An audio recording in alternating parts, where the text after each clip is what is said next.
From Interior Alaska's most trusted news source, this is the Fbx Evening News.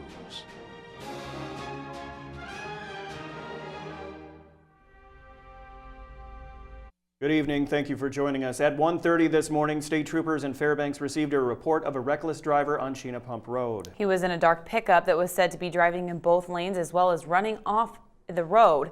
Now, while troopers were searching, they received a report that the truck had run off Roland Road and gone down a steep embankment. 33-year-old James Stacy was reportedly behind the wheel. He was taken to Fairbanks Memorial Hospital and treated and reportedly died at about 10:30 this morning. Fred Johnson, who lives near the crash scene, said he went to get his mail at 7 this morning, but the mailboxes were gone.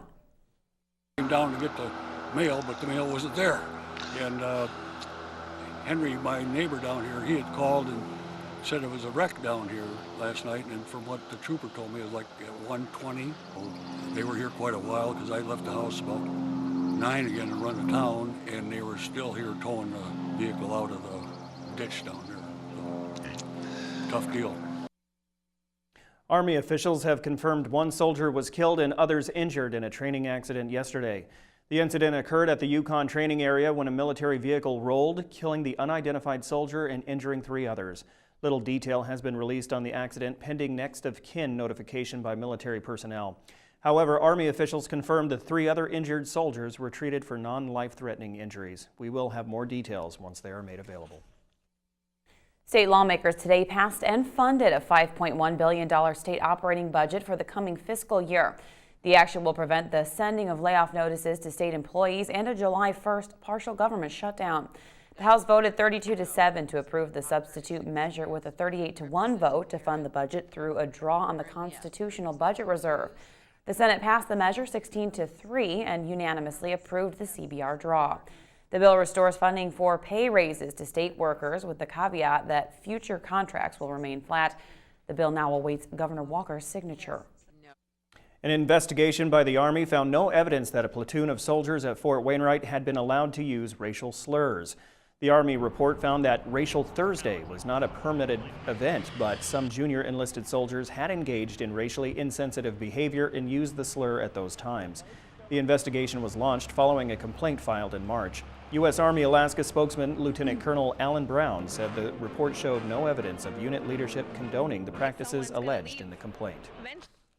The evidence showed that unit leadership absolutely did not participate, they didn't condone, and they didn't encourage any of the practices that were alleged. None of the soldiers that were interviewed described these allegations as a current practice, and none of the soldiers could recall how this term originated. And additionally, the investigation concluded that there were no systemic issues of racial or other forms of discrimination within the unit. The Alaska Industrial Development and Export Authority Board today approved a resolution that authorizes AIDA to purchase Pentex Alaska Natural Gas Company and its assets, including Fairbanks Natural Gas. AIDA is authorized to invest up to $54 million in the project.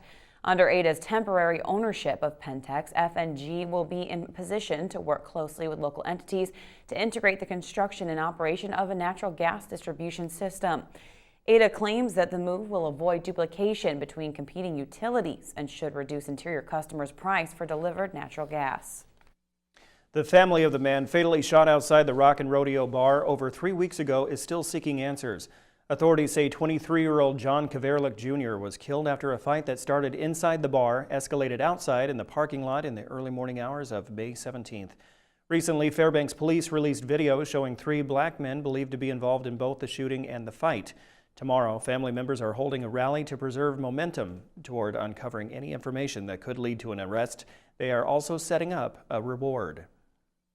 Someday we're going to have to explain this to Kenley. And we want her to know that justice was served. And it'll give us a peace of mind, you know, because they're out there. We don't know if they've done it before and if they'll do it again. And we want the public to be safe. The family hopes to announce the trust being set up by the Victims for Justice in Anchorage tomorrow at the rally, which is being held at noon in the Doyon parking lot.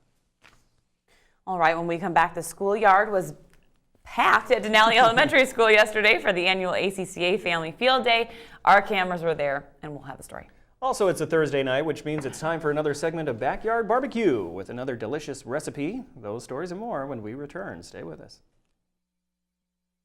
Welcome back. Families fought off bad weather with good times at the ACCA Field Day last night.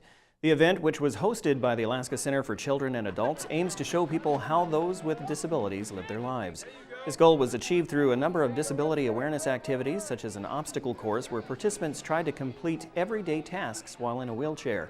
Kids took part in a number of other competitions, including parachute games, tug-of-war, and a water balloon toss. ACCA Executive Director Susan Kessler says in addition to being a lot of fun, the event helps children become more comfortable around people with disabilities. People may not have had the experience of having a friend or a colleague who has a disability and maybe just uncertain of how to interact or what it's all about. And so it's just a good way to help people feel more comfortable if they make a friend who has a disability. Construction will be closing down parts of College Road through the end of the month. And it's not only drivers who are being affected by the road work. Mike Fussell has more. While many Fairbanksans look forward to the vibrant oranges and yellows of autumn, those same colors aren't as welcomed in the summer. Orange barrels line the streets as the Golden Heart City kicks off construction season, and some vendors at the Tanana Valley Farmers Market were a little worried that one of the Department of Transportation's latest projects would put a literal roadblock in front of their success. People have had a hard time finding us and getting through on College Road. Some people make the journey and find us, and some people I think don't make it here. It has affected us a little bit, don't you think? I do. There's definitely a lot less foot traffic. Even some of the vendors are having a hard time figuring out how to get here. The farmers market is located on College Road at the dead-end turnaround spot for traffic coming from the city's west side, and the roadwork has completely cut the market off from the opposite direction. But the small business owners that populate the tents at the market aren't giving up without a fight. Vendors are making a social media push to help direct foot traffic to the area and spread the word that they are still open for business. Tanana Valley Farmers Market General Manager Brad St. Pierre says other methods are being used to draw people to the venue as well. We have an ad going out on the radio and on TV going, telling people that we're here and that though the construction's there, you can still get to the farmers market.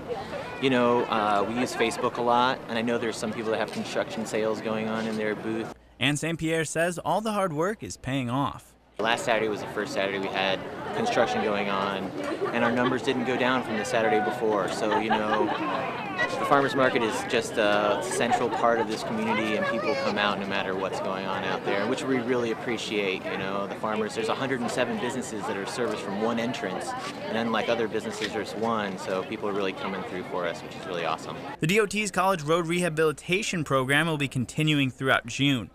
Reporting from the Tanana Valley Farmers Market, I'm Mike Fussell. Barbecue season is here, so get out your notepad and let's head down to Big Daddy's Barbecue for some tips. Pitmaster and General Manager of Big Daddy's Barbecue.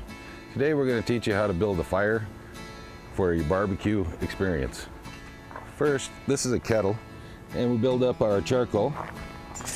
Then we have a chimney, which we have started some charcoals in. You can use a torch or build a fire underneath of it.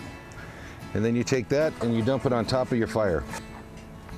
In about 15 to 20 minutes, it'll bring your temperatures up and it'll give you a long, nice cook.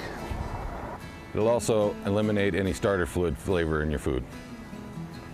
Now, we'll go back here and I'll show you how to build a rub. Your sugars and your salts, you want to have equal parts. So we start with 1 cup of sugar, 1 cup of salt, 1 cup of paprika, and half of a cup of brown sugar.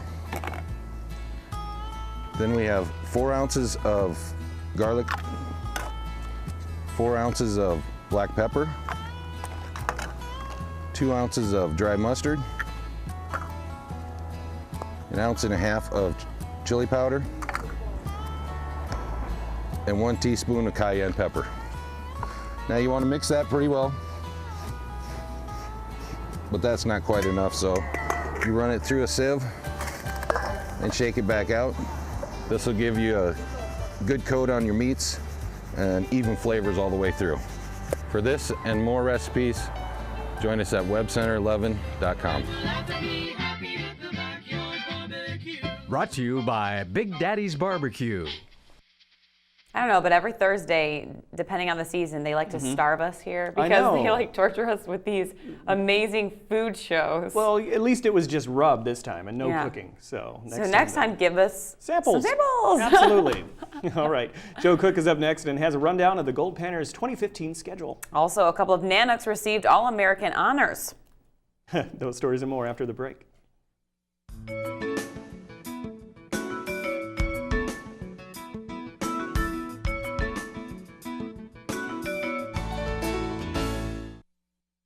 Hello, Interior Alaska. Joe Cook here in the sports seat for you this evening with your Thursday Sportscast. Tomorrow, the Alaska Gold Panners will start their quest for 3 straight Alaska Baseball League titles. Here's a brief rundown on this year's schedule. The Panners will open the 2015 season tomorrow on the road against the Kenai Peninsula Oilers in the 3-game weekend series. After that, they come to Fairbanks for their first home game on Tuesday night, June 16th against the Chugiak Chinooks. That starts an 18-game homestand. The Panners will be at Groudon Memorial Park from June 16th to July 2nd. Alaska will host the Seattle Studs for the 110th Midnight Sun game on Sunday night, June 21st. The Panners will meet the Matsu Miners for the first time on the road on July 4th in Herman Brothers Field. This is a rematch from last year's ABL final. The Miners are the defending National League champions. The rival Anchorage Bucks will come to Fairbanks on July 10th, and the Gold Panners, they will wrap up their season on the road during the first weekend of August in Anchorage at Mulcahy Stadium against those Bucks. For the full schedule, visit the sports page on webster11.com. 2 Alaska Nanook student athletes have been recognized by Capital One for their academic and athletic prowess. Today, Ryan Anderson of the Alaska Rifle Team was named to the Capital One Academic All-America First Team for Division I. Yesterday, Danielle Lyons of the swim team was named to the All-American At-Large Third Team for Division II. Anderson earned a 3.91 in bioscience as a GPA. He was the national runner-up in small bore this year, was named a first-team All-American in air rifle and small bore by the NRA and the CRCA. Now, Lyons, she finished with a 3.92 GPA, also in bioscience, is on pace for grad school. She was all-conference in the 400 IM this season. Lyons was on the 200 freestyle relay team, which set a new school record at the conference championships. She was a 2-time All-American in the 2014 NCAA championships as well. Both Lyons and Anderson have received the All-American honor by Capital One for the 2nd straight year. And it's been a tough go for local club soccer teams in Washington. Yesterday, they were shut out. Today, 2 teams were able to score goals, but they resulted in losses. The Eclipse 99 boys team and the U16 division lost a close game 3-2 to the Vail Valley Crush of Colorado. West Valley's Jacob Lurs tied it in the 7th minute. Cole Thomas would score for the Eclipse in the 59th minute. Fairbanks 01 Rush boys team, they fell 3-1 in the U14 division match against Chelsea out of Southern California. Drew Ritzk scored for the Rush. The Eclipse 00 team was shut out by the Rainier Valley Slammers of Washington in 3-0 final. The teams will enter quarterfinal play tomorrow at the Region 4 President's Cup in Snohomish, Washington. And coming up this Saturday in North Pole will be a competition that will be something to see. The 2015 Northside Strongman Classic is this Saturday at North Pole High School. You can forget a 4-wheel drive. Someone may be able to just pull you out of the ditch. One of the events will be a truck pull. Yep, that's right, a truck pull. Other events include a press medley, max effort deadlift, super yoke, and Atlas stones. The competition starts at 10 a.m. this Saturday at North Pole High School. And if you want to get in on some hoops action, then sign up for a local 3-on-3 tournament this weekend. Sign-ups for the 3-on-3 basketball tournament will be this Saturday at Lily of the Valley Church on South Barnett. There are 2 sign-up sessions, one from 10 a.m. to 2 p.m., and the other time is from 4 to 6 p.m. The tournament will be solstice weekend on Saturday, June 20th, starting at 10 a.m. For more info, call 888-5619. That's 888-5619. This June has turned out to be one of the best times to be a sports fan. The NBA Finals and Stanley Cup Finals have been entertaining, tight series up to this point. Wednesday night, Chicago Blackhawks and Tampa Bay Lightning continued to battle for the cup. It was tied 1-1 after 2 periods, and Brandon Saad's only shot of the game in the 3rd period was good for the game winner. He beat 20-year-old rookie Andrei Vasilevsky for the goal. Now, Vasilevsky replaced Ben Bishop because of injury to start this game. Tampa Bay had golden chances late, but Steve Stamkos somehow couldn't find the back of the net. Corey Crawford made 25 saves, and he smothered Tampa's last chance late. The Blackhawks, they hold on for a 2-1 victory, and the series is tied 2-2. Each game has been decided by just one goal. Game 5 is Saturday at 4 o'clock Alaska time, right here on Channel 11. And that'll wrap things up for sports tonight. Mike Schultz is next with your full weather forecast, and we'll catch you next time. Nothing really organized and nothing severe. That's the good news. Quite a bit of activity moving across the Chicago area and out to the west over the California region. Well, they're starting to dry out once again, so no more helping rain there. As far as what lies ahead for this weekend, with the jet stream once again way up to the north, allowing all that hot and humid air to come up from the south. That combined with the daytime heating will help to develop thunderstorms, some of those heavy in the deep south, and very warm temperatures continuing out to the west. Back to Alaska for tomorrow. Here's what it looks like in the northern sections. Mostly sunny skies at Barrow, cloudy skies in Nome, and partly cloudy for Fort Yukon. Here in the interior, we'll look at decreasing clouds around the Fairbanks area. Lingering showers still in Delta Junction, and still some rain and snow showers possible near the Healy areas and above the higher elevations you can expect there. Over southeast Alaska, not too bad. Looking at a few showers diminishing in the Juneau area with just mostly cloudy skies at Ketchikan.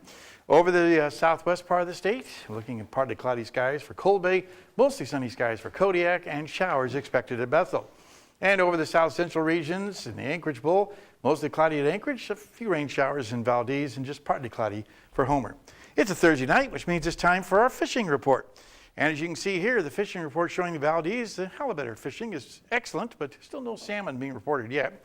On the Kenai River, good sockeye fishing for the Kenai and the Kasilof, but remember, the king salmon fishing is not allowed until after the 1st of July. Matanuska Valley, the same there. Catch and release for kings right on through June. And thanks to Life Med Alaska for sponsoring our fishing report each night. Okay, here's your forecast for the remainder of the night. 42 degrees overnight low with scattered showers slowly ending. Tomorrow's forecast, decreasing clouds and a little warmer. And here comes the good news for the 5-day outlook. As you can see here, temperatures once again rising to near 80 degrees all the way across the board starting Sunday. Overnight lows also warming up to around 50 degrees. And no showers expected, so a great weekend in store for everybody and lots of outdoor activities planned too. All right, well, thank you, Mike. That sounds great. And that will wrap up this edition of the Fairbanks Evening News. We're glad you could join us. From all of us here, have a great night. Good night.